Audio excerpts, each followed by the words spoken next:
problems with, and it's nothing big.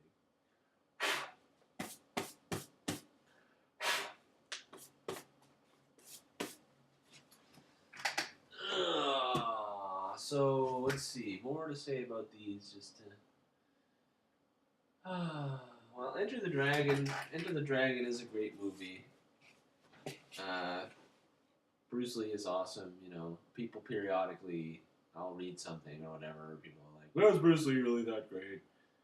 You know, it was all camera tricks or this or that or whatever. And you know, I don't know. Like people can sometimes they'll spew enough negativity about anything or anyone to kind of make you think for a second, like maybe do they have a point?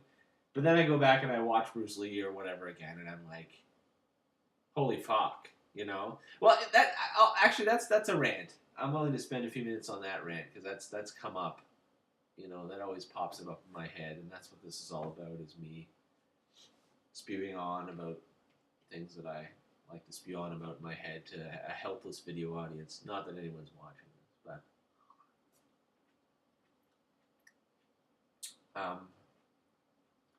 I gotta say, that is the weakest argument ever, and I often see that. I don't know, just this whole scenario, it irritates me, but I have a perfect argument. After irritating me for years, I have the perfect argument to destroy it. Not that I've ever, again, you know how it is. Once you have the perfect argument, you'll never get to use it. But basically, if something say something or someone is popular, like say, but maybe a bit controversial or even not. It doesn't matter. But something is popular. A lot of people definitely seem to like it, or it's big on TV, whatever. Say Quentin Tarantino. There's always a good example, because he is popular. I mean, he's made a lot of money. He's famous. He's obviously not a failure. He has succeeded. People do watch his movies. Not everybody likes them, but a lot of people possibly do. That's not in question. But that's the point. That is the point. Is that I hate this argument or this jibe that always comes up, because it's like, well, Quentin Tarantino, he just imitates everything, or Quentin Tarantino, all his movies are just. I guess the core of the argument is take something or someone famous or popular or whatever, and then you have one line which says, well, it's only famous, so it's only popular because of this, and you've boiled it down to one line of whatever, It's only famous because he does all the stuff that he just appealing to the lowest common denominator, or it doesn't matter. Again, there's a list of excuses. But what always gets me about this is, I got to come up with a better word for it. It's like the one sentence deflate, It's like well, everybody only likes Obama because he's black and he speaks well and this and that, and explain Obama away, or what I mean, like Obama is just like he was all hype, you know what I mean? Like nobody really likes Obama, they just like Obama because other people say they like Obama. Whatever. And I always say, anyway. So I have the perfect, deconstruction to that attack, which is I always say, where are the other Quentin Tarantinos? Where are the other Obamas? Like, you know what I mean? If it's so utterly simple, whatever your one sentence attack is, if it's so utterly simple. If you can explain this man's success or his art or whatever, just, with one pithy sentence like that, it must be completely, brain dead to just, do the same thing, right? So obviously, there must be, right now, obviously Hollywood must have like, a dozen guys like Quentin Tarantino, and they're all making Quentin Tarantino-like movies, which, are great and just as perfect because it's, his entire career and everything can be boiled down to your one sentence. So where are those guys? Where are those dozen Obamas? Where are those dozen Quentin Tarantinos? They're not there. So obviously that whole attack is just moronic. And again, maybe I've just proved myself to be a moron by spending so much time on dispelling it. But anyway, because it does happen. That's the classic thing. You read. It's like, such and such is only famous because of blah. It's like, really? You can explain everything that simply, huh? Anyway. So yeah, Bruce Lee. Bruce Lee is really freaking badass. I don't know how he compares to the great martial arts masters of, your imagination or history or legend or whatever. I don't know. But I'm just saying, seen a lot of people do some shit. You see Bruce Lee do some shit. Bruce Lee's fucking impressive.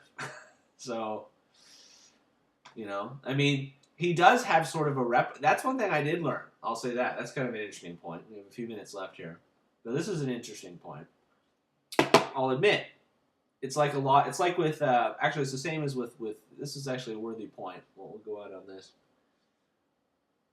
It is interesting how, I'll say, as sort of a counterpoint to that thing I was saying about how people will put somebody down for, boiling it down to one sentence. On the other hand, I'll say there is sort of a counterpoint to that, which is that people do have signature moves, I guess you would say. And that's normal. That's actually what our old instructor Ming called deadly skill, meaning a high-level martial artist, even a really good guy. I mean, he's got his black belt in a couple things, and he really likes martial arts. He's really into it. He's one of those guys who really is fucking good and dangerous if he had to be, because most martial artists are very peaceful. But the thing is, the world of martial arts and just the world of reality, things are so vast. You don't have time to do everything, right? So, oh, geez, you can't see my head at all. All right, well, I guess I'll have to sit again. But, actually, I can just tilt it. Hold on. There we go. It's weird, not used to working with a camera. No, it still cuts off my head. Anyway, you don't have time to practice everything. So, basically, what you've got is you've got your half dozen or your, whatever. It could be 1 to 3 or up to a dozen. Reasonable amount, but there are a few moves that you really like, that you really work well with, you know what I mean, and so on. And you just practice the shit out of those. And that becomes your, what Ming called your deadly skill, meaning you've done this single punch fucking 30,000 times, and maybe eventually 300,000 times. You've just done this fucking punch to the point you're utterly sick of it. But you can do it in your sleep. You literally can do it in your sleep. Like somebody could attack you while you're unconscious and you would just do that punch because you've done it so much. It's just in your brain.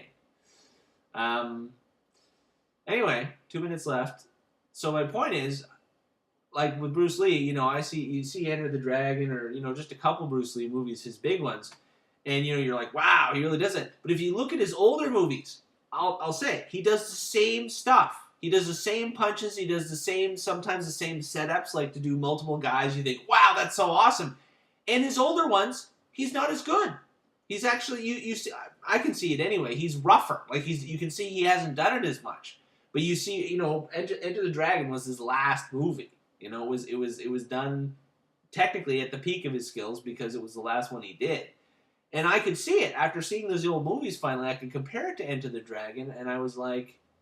I could see it. I was like, interesting, right? So he's worked on the same, like all these movies are a lot of them are almost the same movie, but he was working on something. He was doing the perfect martial arts movie in a way, which it's kind of like a comic. It's a bit low rent because martial art movies are low rent, but he'd been working on the same set of moves too.